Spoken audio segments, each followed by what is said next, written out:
Om Shri Rama Rama Rameti Ramaya Ramam Manorame Sahasranamam Tattulyam Ramanamam Varanane.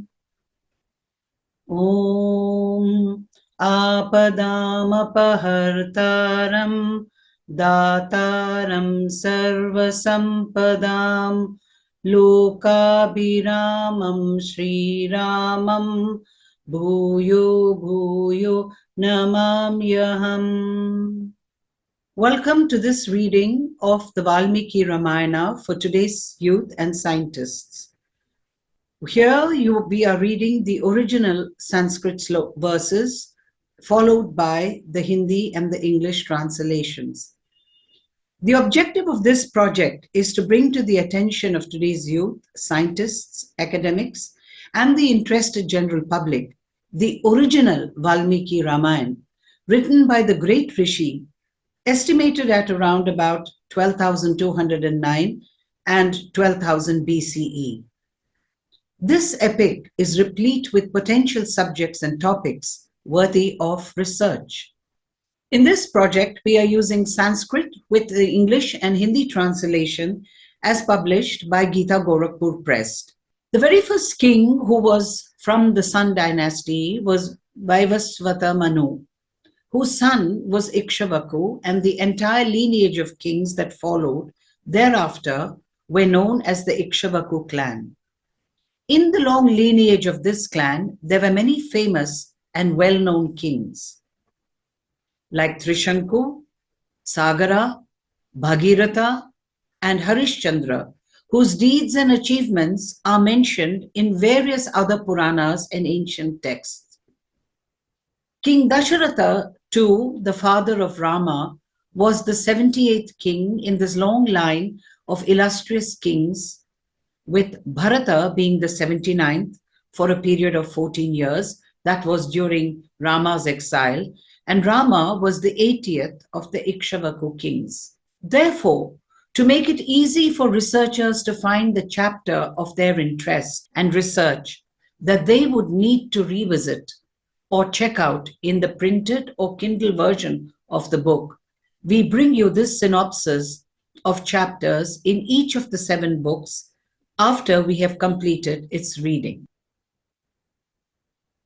So if you are a student or a scientist of any of these subjects, anthropology, archaeology, architecture, astronomy, a botanist, cartographer, civic policy maker, climatologist, economist, engineer, a genetist, a geographer, a geologist, person working in law and jurisdiction, metallurgist, political scientist, if you are a psychologist, a seismologist, a sociologist, a town planner, a war strategist, a weapons expert, and a zoologist, then these 7 books of the Valmiki Ramayana will bring you ample subjects for research. And in the synopsis, wherever we feel that there is value for research, every chapter has value for research for each one of these disciplines, but some of them stand out and we will point them out to you as we go through the synopsis of each chapter of the book. So here is a synopsis of the book 1 of the Valmiki Ramayana, which is the Balakanda, or the Book of Youth. It has 77 cantos or sargas or chapters with 22,090 verses or slokas. The Balakandam can be found in volume 1 of Valmiki Ramayana, published by Gita Gorakhpur Press. So we will begin with each of the chapters and what they contain. Chapter 1 is about the celestial sage Narada narrating to Valmiki the story of Sri Rama in a nutshell. Chapter 2 is about Brahma's visit to Valmiki. Chapter 3 is a brief outline of the Ramayana as given by the poet himself. It is like an executive summary of this huge magnum opus, which consists of approximately 24,000 verses. In chapter 4, we see how after his ascension to the throne of Ayodhya, Sri Rama listens to his own story as sung by his sons, whom he does not know they are his sons, Kusha and Lava, in his own court. In chapter 5, we find a description of the city of Ayodhya. In chapter 6, we continue with a description of the city of Ayodhya and the prosperity of its inhabitants during the reign of King Dasharatha. And here I invite you to read Neena Rai's amazing book, Amazing Ayodhya, where she has in great detail drawn up the layout and the architectural plans of this amazing city. In chapter 7, we see the virtue and upright conduct of the 8 ministers of King Dasharatha. In chapter 8, we see the king's proposal to perform a horse sacrifice for being blessed with a son and the acclamation of the councillors and other brahmanas. Chapter 9 is a dialogue between Emperor Dasharatha and Sumantra. Chapter 10, how the sage Rishi was lured away to the capital of Romapada, a friend of King Dasharatha, and married to his adopted daughter Shanta. Chapter 11, urged by Sumantra, Emperor Dasharatha calls on his friend King Romapada and brings with the latter's permission Shanta and Rishyasringa to his palace. Chapter 12, Emperor Dasharatha gives his consent to the performance of a horse sacrifice for being blessed with a son. Chapter 13, the feudatory chiefs are called upon under the orders of Emperor Dasharatha and charged with the duty of setting up the stables and other facilities for conducting the horse sacrifice. Chapter 14, King Dasharatha proceeds with the horse sacrifice and Rishyasringa grants him a boon regarding the birth of 4 sons. Rishyasringa conducts a sacrifice for securing the birth of the sons of Dasharatha. The gods approach Brahma in that very sacrifice with prayer for bringing about the death of Ravana. Brahma implores Lord Vishnu, who was also present there at that time, to descend into the house of Dasharatha and do away with Ravana, and the Lord undertakes to kill Ravana. In chapter 16, a dialogue between Lord Vishnu and the gods bearing on Ravana. On the disappearance of Lord Vishnu, an attendant of Prajapati rises from the pit and hands over to Dasharatha a basin containing milk boiled with rice and sugar, and the latter divides it among his wives. In chapter 17, we see the birth of the Vanara chiefs from the loins of different gods under the direction of Brahma. I would like to mention that this chapter is full of potential research for zoologists and genetists and anthropologists. Chapter 18 is the advent and birth of Sri Rama, Bharata, and the other 2 brothers. Festivities in heaven as well as in Ayodhya, their investiture with the sacred thread, and the arrival of Vishwamitra. In chapter 19, we see King Dasharatha is stunned to hear the request of Vishwamitra to send Sri Rama with him to dispose of the Rakshasas that interfered with his sacred observances. In chapter 20, Dasharatha's disinclination to part with Sri Rama, thereby enraging Vishwamitra. In chapter 21, the wrath of Vishwamitra and the intercession of Vishishta in favor of Vishwamitra. Chapter 22, King Dasharatha sends Sri Rama and Lakshmana with Vishwamitra, and the 2 princes receive initiation from the latter in the 2 mystic spells, Bala and Atibala. Chapter 23, night-long sojourn of Sri Rama and Lakshmana with Vishwamitra in a holy hermitage at the confluence of the Ganga and Sarayu. Chapter 24, an account of the Sarayu given by Vishwamitra. Some facts about the ogress Tataka are revealed and hints are given about how to kill her. Chapter 25, questioned by Sri Rama, Vishwamitra tells him more about the birth of Tataka and of the marriage with Sunda, as well as both the birth of Maricha as a result of their union, and how the latter was subjected to an execration by sage Agastya, and finally urges Sri Rama to dispatch ogress. Chapter 26, is about how Sri Rama kills Tataka. Chapter 27. Gratified with the death of Tataka, Vishwamitra imparts to Sri Rama the knowledge of various missiles. I would like to add that this chapter is an ideal source of research for those who are working in weapons technology. Chapter 28. At the request of Sri Rama, the sage Vishwamitra instructs him as well as Lakshmana in the process of calling back the missiles and delivers some more missiles to them. Chapter 29. Vishwamitra tells Sri Rama the history of Siddhashrama and arrives at his own hermitage with the two brothers. In chapter 30, Sri Rama protects the sacrifice of Vishwamitra against the onslaught of the Rakshasas and gets rid of them. Chapter 31.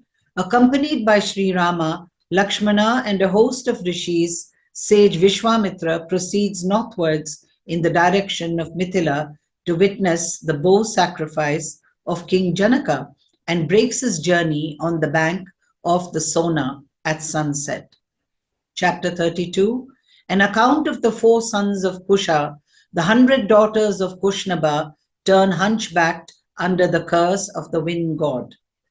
Chapter 33. Kushnaba applauds the forbearance and forgiveness of his daughters and the story of the birth of Brahmadatta and his marriage with Kushnaba's daughters. Chapter 34. Kushnaba performs a sacrifice for the birth of a son and is blessed with one, Gadi by name, the glory of the river Kaushiki, the modern river Koshi in Bihar. Chapter 35. Crossing the Sona, Vishwamitra and party reach the bank of the holy Ganga and spend the night there. Requested by Sri Rama, he narrates the story of the origin of the Ganga. Chapter 36. Gods interrupt the amorous pastime of Lord Shiva and his consort goddess Uma, on which she curses the gods, including Mother Earth. Chapter 37. A detailed account of Kartikeya's birth through Ganga. Chapter 38. The narrative of King Sagara, a former king of Ayodhya and a forefather of Sri Rama. Chapter 39. Indra steals away the horse released by Sagara and as a prelude to his horse sacrifice. His 60,000 sons proceed to excavate the earth in quest of the horse, and the gods in terror appraise Brahma of this daring of theirs. Chapter 40. Brahma reassures the gods by telling them that the sons of Sagara will be destroyed by the curse of sage Kapila. The sons of Sagara, in the course of their excavation, arrive in the presence of Kapila and, behaving insolently towards him, are forthwith reduced to ashes by the fire of his wrath. Chapter 41.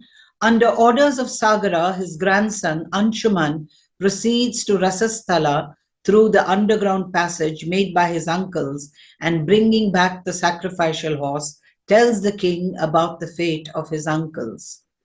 Chapter 42. Anshuman and his grandson Bhagiratha successively practice austerities for bringing down the Ganga to the terrestrial plane. Brahma grants a boon to Bhagiratha and exhorts him to propitiate Lord Shiva and secure his consent for receiving the Ganga on his head. Chapter 43. Pleased with the asceticism of Bhagiratha, Lord Shiva receives Ganga on his head and discharges it into the Bindu Sarovara. Branching forth into 7 streams, it then accompanies Bhagiratha to Rasasthala and liberates his forefathers that way. Chapter 44. Applauding Bhagiratha, Brahma urges him to gratify the souls of his departed great-granduncles by offering them the water of the Ganga. And after doing Brahma's bidding, Bhagiratha returns to his capital, the glory of hearing and reading the story of Ganga's descent on earth. Chapter 45. Vishwamitra tells Sri Rama how in the remote past the gods and the demons conjointly churned the ocean of milk using Mount Mandara as the churning rod, how Shiva drank off the deadly poison skimmed out of it, how as a result of that churning appeared Lord Dhanavantri, a bevy of Apsaras, the beverage known by the name of Varuni, the horse Uchashriva, and the Kaustubha gem and nectar, and how the conflict of the gods and the Daityas ended in the destruction of the latter. Chapter 46. Desolate over the death of her sons, Diti embarks on a course of austerities at Kushapallava with the permission of her husband, sage Kashyapa, with the object of securing a son capable of killing Indra. The latter, on coming to know of her intention, serves her during the period of her consecration, and taking advantage of her falling asleep on one occasion with her head in the wrong position, and thereby transgressing the rules of purity, enters her womb and carves the fetuses. Chapter 47. Vishwamitra tells Sri Rama how on the very site of the grove where Diti practiced her austerities, Vishala, a son of Ikshvaku, built the city of Vaishalya. Sumati, the contemporary ruler of Vishala, receives Vishwamitra and his party as his distinguished guests. Chapter 48. Having stayed overnight as an honored guest of Sumati, Sri Rama, accompanied by Vishwamitra and the other sages, heads towards Mithila, the capital of King Janaka, and on reaching on the way a deserted hermitage, and inquires about it, is told by Vishwamitra how Ahalya, wife of sage Gautama, whose hermitage it was subjected to a curse by her husband. Chapter 49. At the intercession of the gods, Indra is supplied with a testicle of a ram. Ahilya gets back her pristine celestial form at the very sight of Sri Rama. The moment he enters the hermitage, and the two divine brothers are entertained by the lady with the help of her husband. Chapter 50. Sri Rama and the others reach Mithila and are received in advance by King Janaka, headed by his family priest Satananda. Vishwamitra satisfies their curiosity about the two princesses of Ayodhya. Chapter 51. At the request of Satananda, Vishwamitra tells him how Ahalya was redeemed by Sri Rama and entertained him with the help of her husband, and Satananda in his turn commences narrating to Sri Rama the story of Vishwamitra. Chapter 52. Vashishta enjoins his cow of plenty, Sabala by name, to yield necessary articles for entertaining Vishwamitra.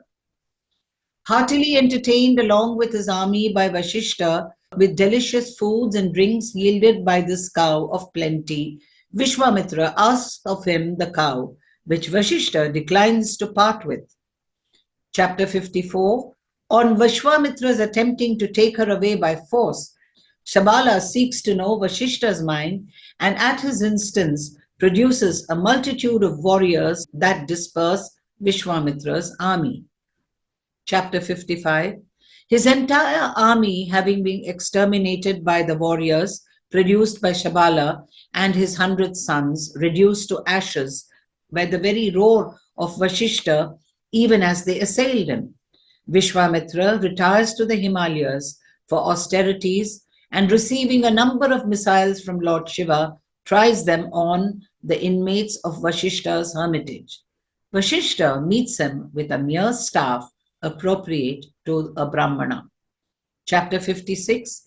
With his Brahmanical staff alone, Vashishta renders ineffectual all the mystic missiles discharged by Vishwamitra, whereupon the latter condemns military strength and makes up his mind to practice austerities with a view of attaining Brahmanhood.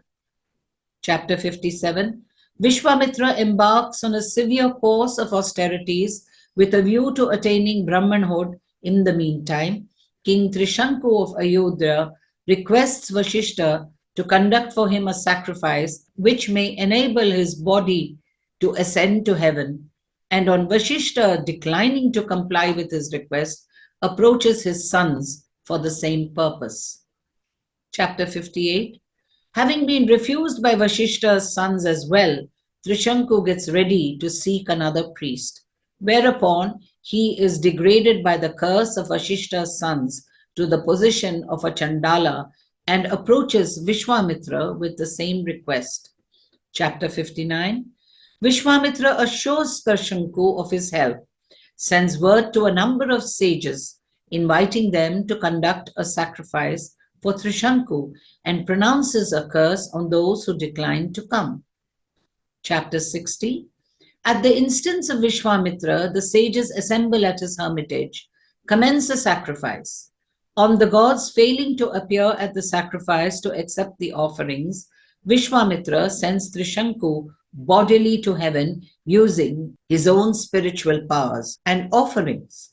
But he is expelled by Indra, on which Vishwamitra stops him in the air and proceeds to create a new heaven and desists from his purpose only after the gods granting his desires. Chapter 61. The animal to be sacrificed at the sacrificial performance of King Ambrisha having been stolen away by Indra, appearing in disguise, the archpriest enjoins the king to secure a human beast as a substitute. Wandering in search of such a beast, Ambrisha saw sage Richika at Brihutunga and requested him to hand over his juvenile son in exchange for 100,000 cows. On the parents declining to part with their eldest and youngest son, the middle son, named Sunashepa, voluntarily offers himself for being sold, and the king returns with him to his capital. Chapter 62. On reaching Pushkara, while Ambrisha is taking rest, Sunashepa approaches Vishwamitra, who is practicing austerities there, and inquires of him a means of escaping death without meeting with the king's opposition. Whereupon Vishwamitra teaches him a prayer each for propitiating Indra and Lord Vishnu. By reciting these prayers, the boy secures release from Ambrisha's bondage, and the latter gets the reward of the sacrifice without actually sacrificing him. Chapter 63. Brahma pays a visit to Vishwamitra at Pushkara and regards him with the status of a Rishi, a seer.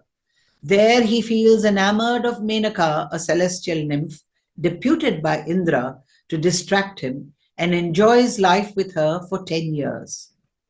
At last, he realizes his folly and retires to the Himalayas, where he renews his austerities and is rewarded with the status of Maharishi by Brahma. Still dissatisfied, he proceeds with his austerities with renewed vigor. Chapter 64. Petrifying by means of a curse Ramba, the celestial nymph sent by Indra to wean him away from his austerities, Vishwamitra resolves upon a further course of austerities. Chapter 65. On Vishwamitra not ceasing from his austerities, even on being conferred the title of a Brahma Rishi by Brahma, Vashishta, on the request of the gods, recognizes Vishwamitra as a Brahma Rishi. With this ends the narration of Satananda. Having worshipped Vishwamitra, King Janaka then returns to his palace. Chapter 66. On Vishwamitra appraising Janaka of the eagerness of Sri Rama and Lakshmana to seek his famous bow, Janaka reveals to him its glory and tells him how he got it as well as Sita, and also of his pledge to give her in marriage to Sri Rama if he could string the bow. Chapter 67. Urged by Vishwamitra, Sri Rama bends the bow sent by Janaka to the sacrificial hall in order to string it, and in the process breaks it, whereupon Janaka, with the concurrence of Vishwamitra, sends his counselors to Ayodhya to invite Emperor Dasharatha for the wedding. Chapter 68. Reaching Ayodhya, the counselors of Janaka tell Dasharatha how Sri Rama broke the bow of Lord Shiva in Janaka's custody and won the hand of his daughter, and convey to him their master's invitation for the wedding. On which Dasharatha makes up his mind in consultation with Vashishta to depart for Mithila at an early date. Chapter 69. With a large number of followers, Dasharatha proceeds to Mithila for the wedding and is received with a single honor by Janaka and his people, and is comfortably lodged. Chapter 70. Janaka sends for his younger brother Kushadwaja from Shankyasha, where, invited by him, Dasharatha meets Janaka at the latter's palace. At the insistence of Dasharatha, Vashishta glorifies the Ikshvaku race. Chapter 71. Recounting his own pedigree, Janaka offers the hand of his two daughters, Sita and Urmila, to Sri Rama and Lakshmana respectively. Chapter 72. Vashishta and Vishwamitra jointly ask for the hand of the two daughters of Kushadwaja in favor of Bharata and Shatrughna, and Janaka acquiesces to the proposal. Thereupon, Dasharatha gets his sons to perform the rite of Samavartana and himself performs the Nandi Shraddha. Chapter 73.